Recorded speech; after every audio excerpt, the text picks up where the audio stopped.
পীর সাহেব চরমনাই সৈয়দ রেজাউল করিম হাফিজাহুল্লাহ, অন্যান্য শীর্ষ উলামায়ে কেরাম এবং সমবেত উলামা সাহেব, আমার প্রাণপ্রিয় ধর্মপ্রাণ মুসলমান ভাই বন্ধুগণ,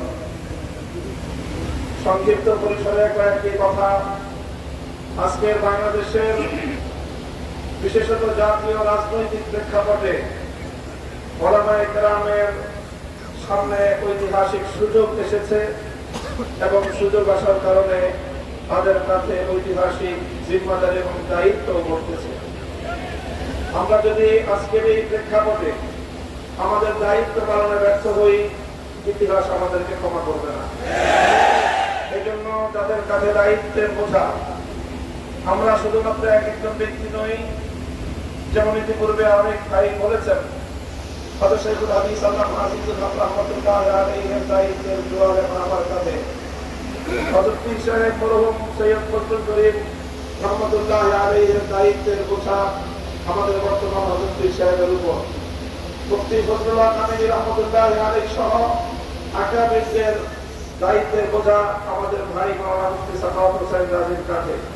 এমনি ভাবে আমরা বর্তমান প্রজন্ম আমাদের পূর্বসূরীদের রেখে যাওয়া একটি সুন্দর প্ল্যাটফর্মের উপর আজকে আমরা দাঁড়িয়ে আল্লাহর দ্বীনের কাজ করার সুযোগ পেয়েছি। কাজে এই জায়গা থেকে আজকের এই জাতিকে যদি আমরা নেতৃত্ব দিতে, যথাযথ দিক নির্দেশনা দিতে যদি আমরা ব্যর্থ হই, তাহলে আমাদেরকে অনেক বড় মাসুল গুনতে হবে দুনিয়াতেও এবং আখিরাতেও।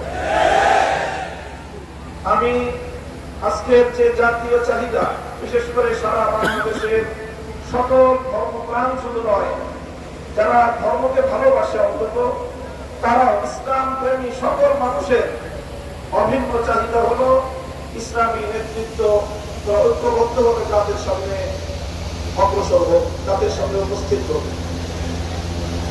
আমি আমার দীর্ঘ যে পর্যবেক্ষণ বাংলাদেশের ধর্মীয় এবং রাজনৈতিক অঙ্গন নিয়ে, সেটা আমি দেখি যে বাংলাদেশে আমরা আলহামদুলিল্লাহ ইসলামিক দৃষ্টিকোণ থেকে আমাদের পার্শ্ববর্তী উপমহাদেশের অন্যান্য দেশের তুলনায় আমরা অনেক সহনশীল একটি জায়গায় রয়েছি।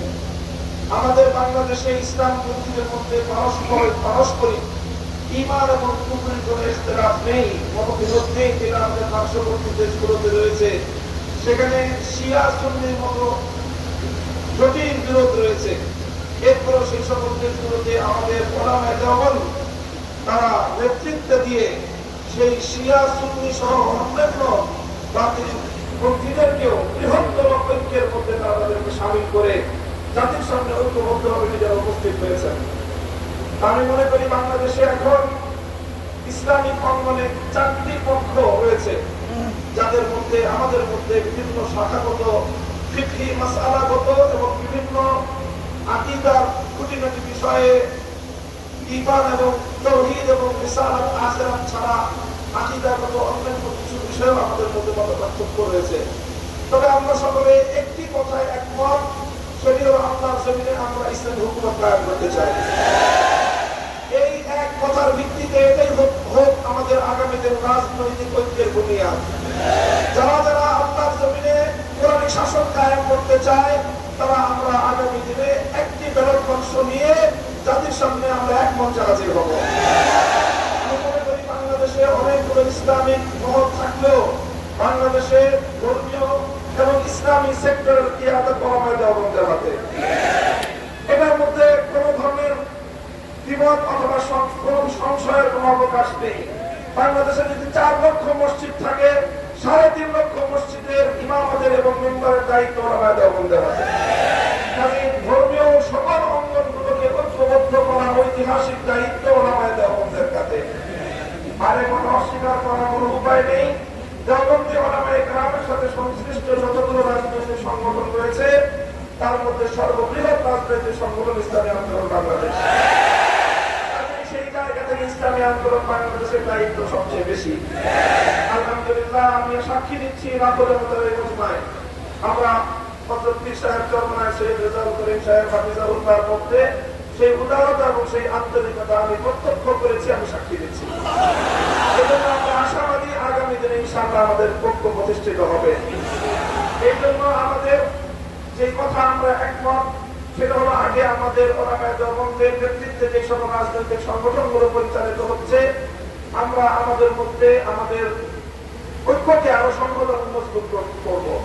ইতিমধ্যে আমির হেফাজত আল্লামা শাহ মুহিবুল্লাহ বাবুনগরী হাফিজাহুল্লাহর পক্ষ থেকেও আমাদেরকে সকল সংগঠনকে দাওয়াত দেওয়া হয়েছে।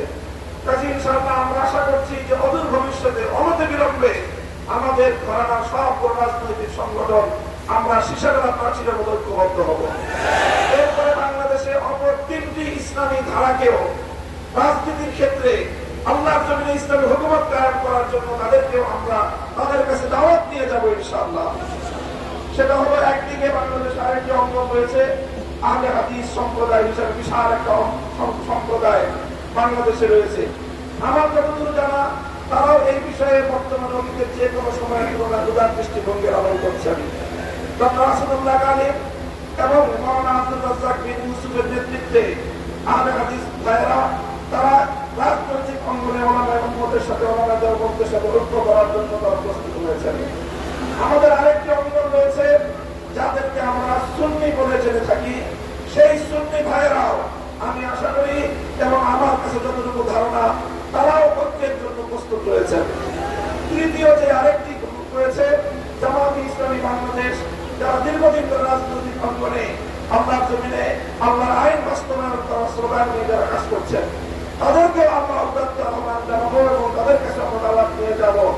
এইভাবে ওলামায়ে দেওবন্দ যদি ঐক্যবদ্ধ হয়ে আহলে হাদিস, সুন্নি, জামায়াতে ইসলামী সহ ঐক্যবদ্ধ হতে পারে, বাংলাদেশে উম্মতের ওলামায়ে কেরামের কাছে জিজ্ঞাসা করা ছাড়া কোন রাজনৈতিক সিদ্ধান্ত গ্রহণ করা যাবে না।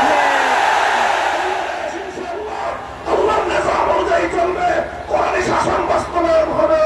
ইনশাআল্লাহ সেই দিন আমরা দেখতে পাবো, আমাদের ভাইরাতে আমাদের জীবদ্দশায় দেখতে পাবো।